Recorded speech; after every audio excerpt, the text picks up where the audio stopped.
Hello दोस्तों, good morning everyone.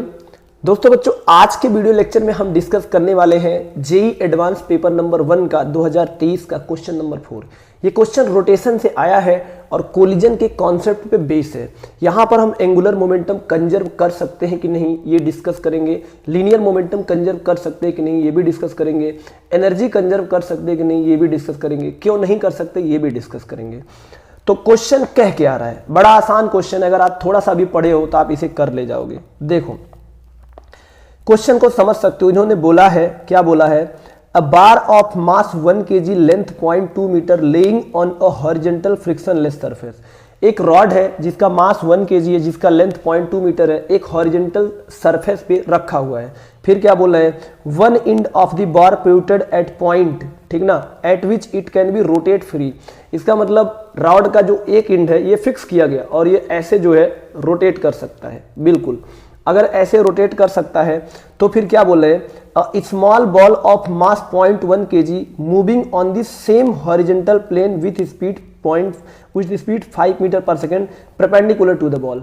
कहने का मतलब अगर रॉड यहाँ पे है तो इसी प्लेन में यहाँ से एक बॉल ऐसे ऐसे ट्रेवल करते हुए 5 मीटर पर सेकेंड से जा रहा है, बिल्कुल जा रहा है। तो जब गया परपेंडिकुलर टू बॉल, अब बोल रहे it hit the bar at a distance L/2। इसका मतलब बार जो है, जो रॉड है, इसके ये 5 मीटर पर सेकेंड से जाकर के ठीक बीचों बीच में हिट कर रहा है। तो जब हिट करेगा तो ऐसे रोटेट करने लगेगा, रॉड ऐसे रोटेट करने लगेगा। बिल्कुल, आगे क्या बोल रहे हैं, बोल रहे from this pivoted point return back on this same path with speed v। कहने का मतलब ऐसे बॉल गया, टक्कर किया, फिर ऐसे रिटर्न हो गया, कितना स्पीड से, v स्पीड से। अब बोले आफ्टर इलास्टिक कोलिजन, यहां पे बोला है इलास्टिक कोलिजन। इलास्टिक कोलिजन का मतलब कोफिशिएंट ऑफ रेस्टिट्यूशन की जो वैल्यू है वो 1 होनी चाहिए।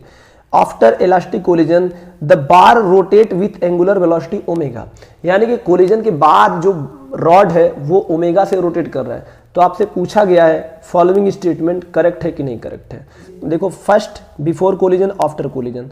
तो देखो यहाँ पे एक रॉड है, ठीक ना, और रॉड जो है कुछ इस तरह से दिया है और इसका एक पॉइंट जो है हिंज है। मैंने यहाँ पे हिंज बना दिया, ये जो ब्लैक पॉइंट है ये हिंज है।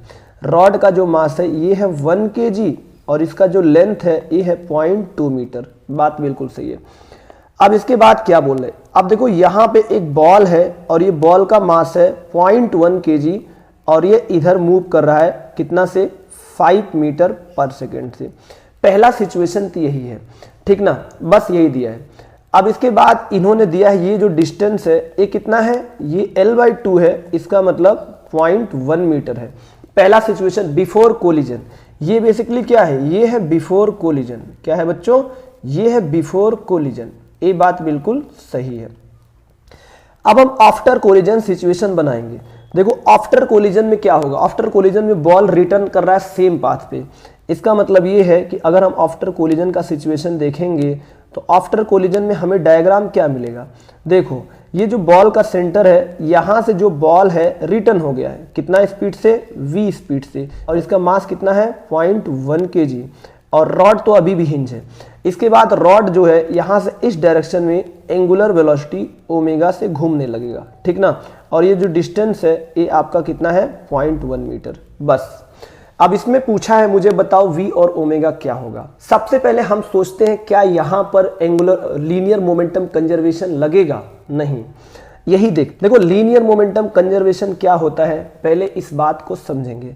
लीनियर मोमेंटम कहता है कि अगर मान लो दो बॉडी कोलाइड कर रही हैं और दो बॉडी के बीच अगर कोई तीसरा बॉडी के द्वारा लगाया गया फोर्स नहीं है, इसका मतलब F एक्सटर्नल जो है 0 है, तो मोमेंटम जो होगा एक कांस्टेंट होगा।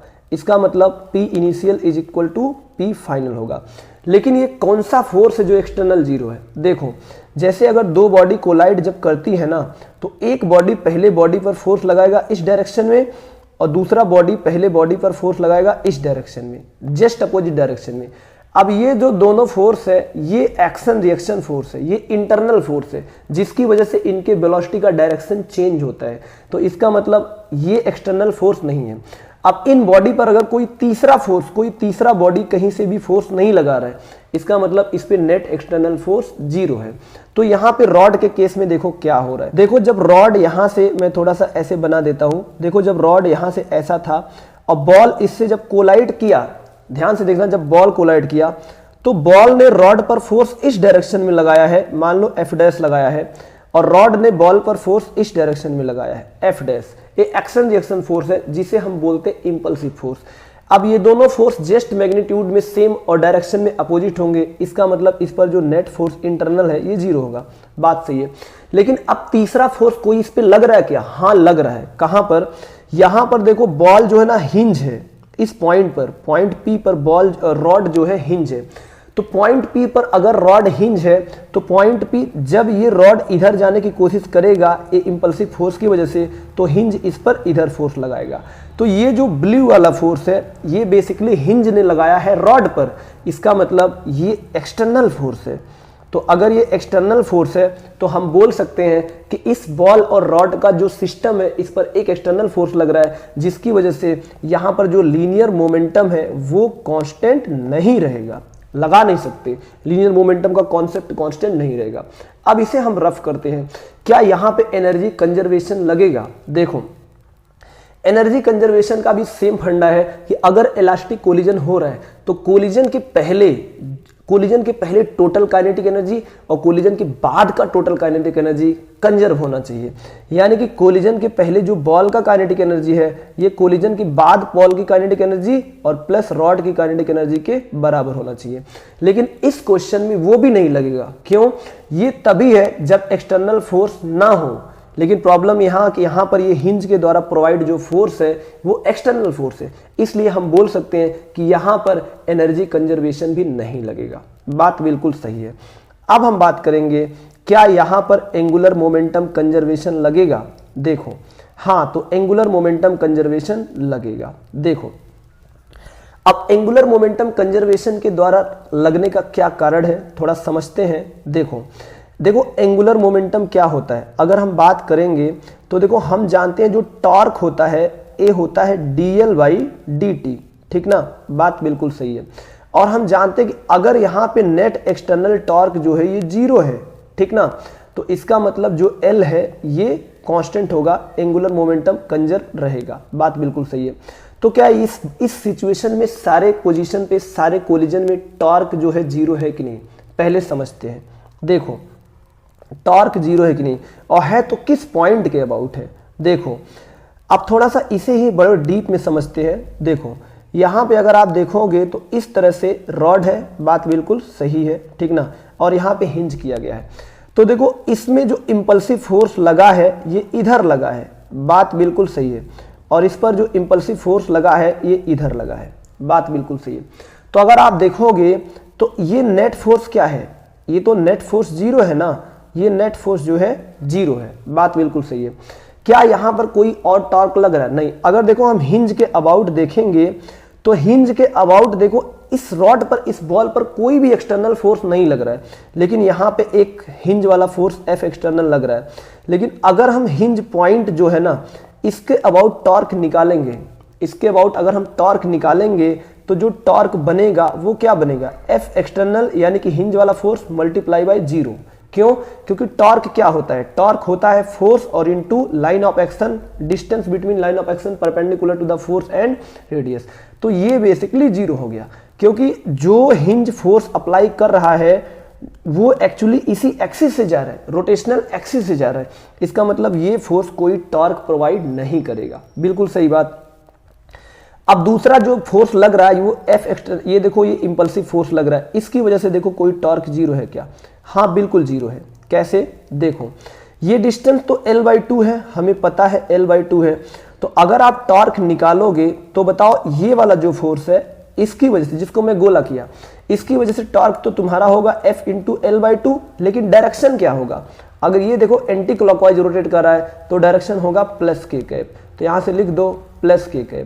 लेकिन प्लस अब देखो ये जो नीचे वाला फोर्स है ये, इसकी वजह से इधर रोटेशन हो रहा है, तो जो टॉर्क लगाओगे ए होगा FL/2 और यहाँ से -k। तो फाइनली ये कट करके जीरो आ गया। इसका मतलब जो इंपल्सिव फोर्स है वो भी कोई टॉर्क प्रोवाइड नहीं कर रहा है। तो जब कोई टॉर्क नहीं प्रोवाइड कर रहा है और जो हिंज वाला फोर्स है वो हिंज पॉइंट के अबाउट कोई टॉर्क प्रोवाइड नहीं कर रहा है, इसका मतलब ये है कि हिंज पॉइंट के अबाउट जो यहाँ पर H पॉइंट है ना, इस H पॉइंट के अबाउट क्या होगा?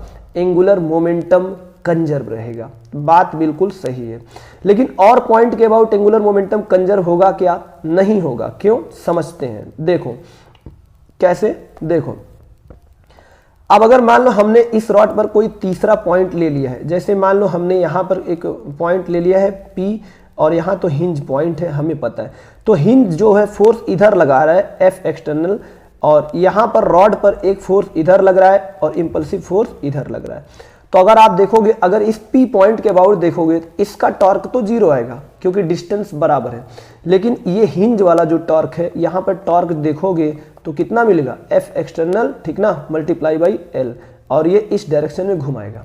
इसका मतलब P पॉइंट के अबाउट नेट टॉर्क आ गया, तो P पॉइंट के अबाउट जो है ना, इसका एंगुलर मोमेंटम कंजर्व नहीं रहेगा। एंगुलर मोमेंटम उसी पॉइंट के अबाउट कंजर्व रहेगा जिस पर net force, net torque zero है, तो वो पॉइंट केवल हिंज है और बाकी कोई नहीं है। तो इसका मतलब यहाँ पे दो कॉन्सेप्ट लगाएंगे, एक angular momentum conservation, linear momentum conservation fail हो गया, एनर्जी कंजर्वेशन फेल हो गया, तो लगा क्या? Angular momentum conservation. बात सही है। अब एंगुलर मोमेंटम कंजर्वेशन के बाद दूसरा कॉन्सेप्ट क्या लगाएंगे?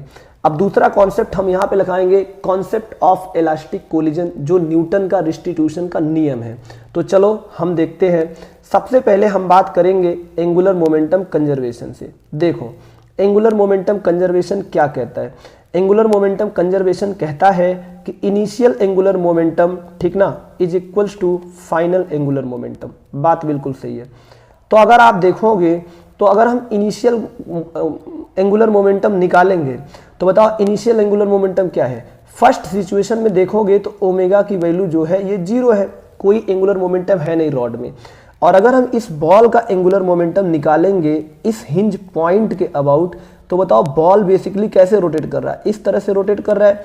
तो हम जानते हैं जो एंगुलर मोमेंटम Li बनेगा, ये कितना बनेगा? m टाइम्स, यानी कि बॉल का मास, और इनटू इसका स्पीड। इसका स्पीड कितना है? मान लो v0 क्वेश्चन में दिया है, और इनटू ये डिस्टेंस बनेगा। ये डिस्टेंस कितना है? L/2 हमने निकाला है, तो ये बनेगा L/2। बात सही है। ये हो गया इनिशियल एंगुलर मोमेंटम। अब फाइनल एंगुलर मोमेंटम हम दूसरे डायग्राम से लिखेंगे। दूसरे डायग्राम से अगर मैं लिखूंगा तो देखो, पहला वाला बॉल क्लॉकवाइज जब रोटेट कर रहा था तो इस डायरेक्शन को हमने पॉजिटिव लिया है, तो सेकंड केस में बॉल पहले केस में एंटी क्लॉकवाइज रोटेट कर रहा था तो हमने पॉजिटिव लिया, तो दूसरे केस में क्लॉकवाइज रोटेट कर रहा है तो हमें नेगेटिव लेना पड़ेगा। तो दूसरे केस में अगर आप निकालोगे तो मुझे बताओ क्या निकालोगे? इसका जो एंगुलर मोमेंटम बनेगा हिंज पॉइंट के अबाउट, ये ऐसे रोटेट कर रहा है बॉल, तो ये बनेगा आपका m टाइम्स, और कितना बनेगा? VL/2। अब यहाँ पे माइनस होगा। क्यों माइनस होगा? क्योंकि एंटी क्लॉकवाइज है। अब रॉड देखो क्लॉकवाइज रोटेट कर रहा है, यानी कि रॉड जो है इस तरह से क्लॉकवाइज रोटेट कर रहा है। तो जब क्लॉकवाइज रोटेट कर रहा है तो देखो, अगर कोई बॉडी किसी फिक्स पॉइंट के अबाउट रोटेट कर रही है तो angular momentum I into omega होता है, तो ये बनेगा आपका I इंटू ओमेगा। तो देखो m की वैल्यू रख दो, कितना बनेगा? 0.1, और v0 रख दो, कितना? 5, और L की वैल्यू रख दो 0.2/2 इज इक्वल्स टू, इसकी वैल्यू रख दो, m की वैल्यू 0.1, इसके बाद v हमें निकालना है, L की वैल्यू रख दो 0.2, ठीक ना। इसके बाद यहाँ पे डिवाइड करो 2। अब प्लस, अब रॉड का देखो किसी एक पॉइंट के अबाउट जो मोमेंट ऑफ इनर्शिया होता है ना, वो ml²/3 होता है। ये चीजें आप देखे होगे, कैलकुलेट किए होगे, चाहे नीट के बच्चे हो चाहे मेंस के बच्चे। तो मैं डायरेक्ट लिखता हूँ, रॉड का मास 1 kg और रॉड का लेंथ कितना है? 0.2 का होल स्क्वायर और डिवाइडेड बाई 3 होगा, और ये होगा ओमेगा। तो अगर इसे थोड़ा सा और सॉल्व करोगे तो बताओ ये फाइनली क्या बन जाएगा? अगर आप देखोगे ना तो देखो यहाँ से तो ये 0.1 बन गया, और जब आप देखोगे तो आपको कितना मिलेगा मैं आपको बता देता हूँ। देखो आपको कितना मिलने वाला है, इस देखो राइट साइड में आपको मिलेगा 5 और लेफ्ट साइड में मिलेगा -v, ठीक ना। और इसके बाद यहाँ से प्लस आपको मिलेगा 4 ओमेगा/3, ठीक ना। तो इसका मतलब यहाँ से हमें क्या मिला?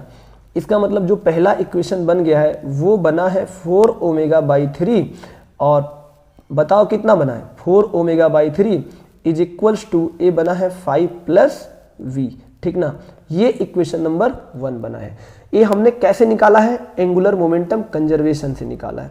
तो अब हम इसके प्रोसेस को रफ करते हैं। तो एक इक्वेशन बन गया। अब दूसरा इक्वेशन हम यहाँ से क्या निकालेंगे, दूसरा इक्वेशन हम कोफिशिएंट ऑफ रिस्टिट्यूशन निकालेंगे। तो कोफिशिएंट ऑफ रिस्टिट्यूशन कॉन्सेप्ट लगाएंगे तो हम जानते हैं ये इलास्टिक कोलिजन है।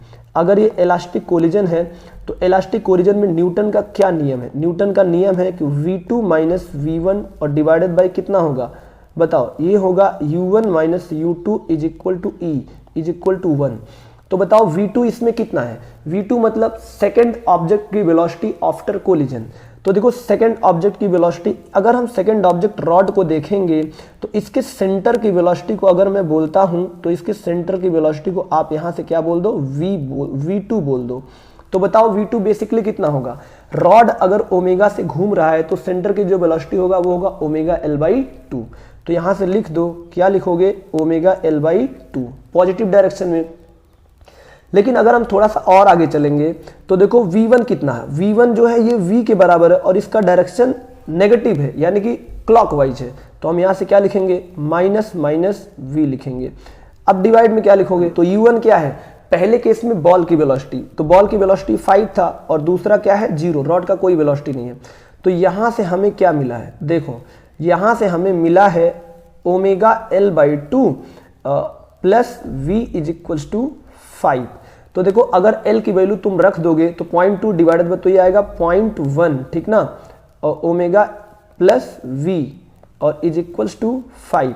तो ये हमारा हो गया दूसरा इक्वेशन। अब इन दोनों इक्वेशन को सॉल्व करके हम क्या करेंगे, ओमेगा और v की वैल्यू फाइंड आउट कर लेंगे। तो चलो सॉल्व करते हैं। आप क्या देंगे, या फिर दोनों को जोड़ दो। तो अगर दोनों को जोड़ोगे तो बताओ क्या मिलेगा, बाई 1 प्लस 2 कर दो। अगर करोगे तो बताओ राइट हैंड साइड मिलेगा 4 ओमेगा बाई 3 और प्लस 0.1 ओमेगा, ठीक ना, और कितना मिलेगा, प्लस v मिलेगा। अब लेफ्ट हैंड साइड क्या मिलेगा, बोलो, लेफ्ट हैंड साइड मिलेगा 5 प्लस v और प्लस 5। बात बिल्कुल सही है। तो देखो ये v से v कट गया। अब अगर यहाँ से मैं देखूंगा तो बताओ यहाँ पे कितना मिला, यहाँ से मिला है, कितना मिला है 4.3 ओमेगा, ठीक ना, divided by 3 is equals to 10। तो बताओ यहाँ से ओमेगा कितना मिला है, जो ओमेगा मिला है ना ये मिला 30 डिवाइडेड बाई 4.3। तो जो 30 डिवाइडेड बाई 4.3 है ये कैलकुलेट करने पर 6.98, ठीक ना, और ये आता है रेडियन पर सेकेंड। तो यहाँ से हमें ओमेगा मिल गया। अब हमें क्या चाहिए, अब हमें v चाहिए। तो अगर v चाहिए तो किसी एक में रख दो, इसमें रख दो। तो अगर इसमें रखोगे तो लिखो 0.1 इंटू 6.98, ये लिख दिया हमने ओमेगा की वैल्यू। अब बताओ, अब प्लस क्या लिखोगे, v इज इक्वल टू 5। तो यहाँ से अगर आप v निकालोगे तो ये होगा 5 माइनस कितना होगा 0.698। तो जब इसे सॉल्व करोगे तो आपको कितना मिलेगा, आपको मिलेगा 4.30 मीटर पर सेकंड, ठीक ना। तो लगभग 4.30 ही मिलेगा। तो इस तरह से आप जो है सारे क्वेश्चंस को निकाल सकते हो, सारे प्रॉब्लम को इजीली सॉल्व कर सकते हो। तो हमने जो तरीका बताया है, अगर आपको वीडियो पसंद आए तो लाइक करो, शेयर करो और चैनल को सब्सक्राइब करो। चाहे फैकल्टी हो, चाहे स्टूडेंट हो, कोई भी हो, आप यहाँ से वीडियो शेयर करो। हर किसी को फिजिक्स सीखने दो, बहुत इंटरेस्टिंग सब्जेक्ट है, ठीक है। तो चलो अब इसी के साथ हम एंड करते हैं लेक्चर को। सभी दोस्तों को बाय बाय, और एक सब्सक्राइब और एक लाइक जरूर बनता है हमारे इतने मेहनत पे। सभी को बाय बाय।